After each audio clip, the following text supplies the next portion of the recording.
En direct de l'Assemblée nationale où vient de se terminer une séance marathon, nos reporters Hadi Attala et Chérif Dia, déclaration de politique générale du Premier ministre Abdoul Mbaye tout au long de cette journée.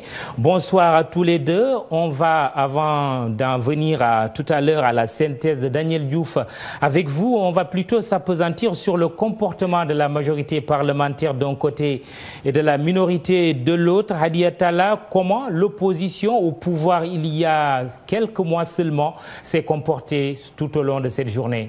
Oui, Mahmoudou, ce qu'on peut constater est que nous avons vu des députés de l'opposition rester sur leur faim par rapport aux réponses du Premier ministre Abdoul Mbaye. Il a été beaucoup question dans leurs interrogations du problème des inondations auxquelles ils ont exhorté au chef du gouvernement de donner des garanties en fixant une date exacte pour venir à bout de ce fléau.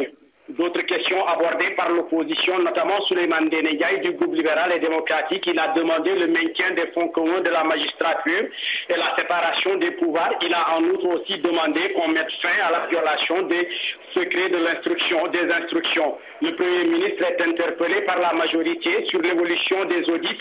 Le député de l'opposition, particulièrement l'honorable député Omar Sarr, numéro 1, déclare qu'il faut auditer certains chantiers tels que le plan Jahaï. Macky Sall, alors Premier ministre en 2003, ne doit pas être en reste pour avoir piloté le programme. La double nationalité d'Aboulou, ministre de la Communication, aussi est revenue dans les discussions, dans différentes interrogations. Parmi elles, celle d'Abdoulaye Makhtar Diop et de Maître El Hadj Diouf. Les deux députés demandent au Premier ministre de relever le principal concerné de ses fonctions. Sur cette question, Aïssata Tall Sall de la majorité, dans son intervention, a apporté une réponse avant celle du Premier ministre.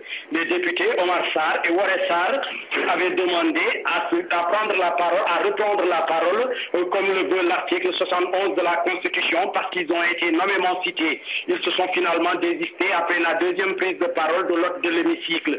Les députés de l'opposition ont par ailleurs également déploré que le Premier ministre ait fait sa déclaration de politique générale au-delà de la date limite, à savoir 3 mois après la mise en place de son gouvernement. Selon eux, Abdoul Mbaye, avant toute chose, devait présenter ses excuses à l'hémicycle. Donc, Mahmoudou, en gros, la session s'est passée dans la plus grande sobriété, comparée à l'installation de la 12e législature. Si vous avez des questions à poser à Chérif Dia, nous sommes ensemble et il est à votre disposition, Mahmoud Ibrakan. Merci Hadi Attala. Chérif Dia, bonsoir. Vous m'entendez? Bonsoir, Mahmoud. Chérif, comment maintenant le pouvoir, la majorité parlementaire a jugé cette déclaration de politique générale du Premier ministre? Mamoudou, comme on pouvait s'y attendre, les 120 députés de la majorité ont à l'unanimité salué, je cite, une déclaration de politique générale de vérité, riche, sobre et prenant en compte les attentes des Sénégalais. Ils ont même dit que cette déclaration de politique générale est basée sur le programme Yoonu Yokkute du président Macky Sall et une partie des conclusions des assises nationales. Ils ont récusé les accusations de leurs collègues de l'opposition qui, je le rappelle, ont accusé le Premier ministre d'avoir plagié le programme de gouvernement de l'ancien régime. Ces parlementaires de la coalition Benno Bokk Yakaar ont tout de même interpellé Abdoul Mbaye sur les sujets d'actualité, notamment sur les inondations, la situation énergétique, les accidents de la circulation, entre autres. Les députés Kati Sissewan et Moustapha Diakhaté, président du groupe parlementaire de Bokk Yakaar, ont invité le Premier ministre et son gouvernement à faire en sorte que les fonds planqués à l'étranger soient rapatriés. Quant à Idrissa Diallo, maire de Dalifort, il a souhaité le renflouement du bateau Joola à l'occasion, je le rappelle, du 10e anniversaire de cette catastrophe maritime. Abdoul Mbaye s'est lui porté la voix des travailleurs des chemins de fer de Thiès.